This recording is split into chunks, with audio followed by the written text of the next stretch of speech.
Latest news updates కోసం ఇప్పుడే download చేసుకోండి media effects app. Welcome to media effects. Tollywood నటి హేమ ఈ మధ్య వార్తల్లో తెగ వినిపిస్తుంది. సోషల్ మీడియాలో తెగ వైరల్ అవుతున్నాయి ఆమె వీడియోస్. ఎందుకంటే ఆమె బెంగళూరులో రేవ్ పార్టీలో రెడ్ హ్యాండర్గా దొరికిపోయింది. కానీ అదే రిసార్ట్లో తాను వీడియో చేస్తూ నేను హైదరాబాద్ రిసార్ట్లో ఉన్నాను, చిల్ అవుతున్నాను, అనవసరంగా నా పేరు బ్లేమ్ చేస్తున్నారు, మీరెవ్వరు నమ్మకండి అని చెప్పేసింది.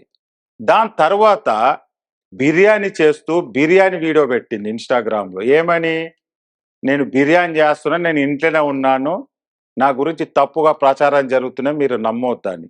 ఇదంతా బెంగళూరు పోలీసులు ఈ వీడియో చూసి వాళ్ళకు కోపం వచ్చి రియల్గా రెడ్ హ్యాండర్గా దొరికినప్పుడు ఆమె వీడియోస్ రిలీజ్ చేశారు.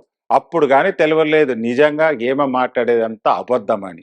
ఫస్ట్ ఒక నోటీస్ పంపించారు, నాకు హెల్త్ ఇష్యూ ఉందన్నారు. రెండో నోటీస్కు ఆమె ఇక తప్పదు అన్నట్టుగా వెళ్ళి సరౌండ్ అయిపోయింది. అది బురకాలో ఎవరు కనిపించొద్దని బురకాలో పోయింది, సరౌండ్ అయిపోయింది. అయితే ఈ మధ్యలో మళ్ళీ బెయిల్ మీద బయటకు వచ్చింది. అయితే ఈమె టాలీవుడ్లో మంచి పేరు, చాలా కష్టపడ్డది, చాలా మంచి పేరు తెచ్చుకుంది. వదినగా, అక్కగా, భార్యగా చాలా పాత్రలు చేసి మంచి పేరు సంపాదించుకుంది. కానీ ఏ మనిషి అయినా డబ్బుకు ఆశ ఉండొచ్చు కానీ అత్యాశ ఉండకూడదు. అత్యాశ ఉంటే ఇలాంటివి జరుగుతుంటాయి.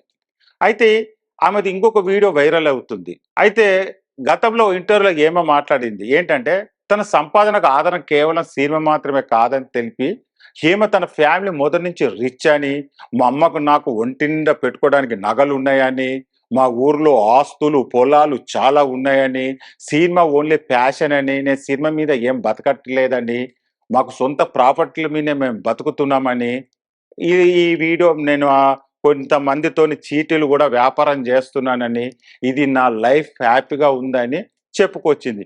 ఇప్పుడు ఈ వీడియో తెగ వైరల్ అవుతుంది. అలాగే పని విషయంలో తనకు చిన్న చూపు లేదని, డబ్బు కోసం ఏ పనైనా చేస్తానని, ఖాళీ తల దించుకునే పనులు మాత్రం అసలు చెయ్యనని అన్నారు.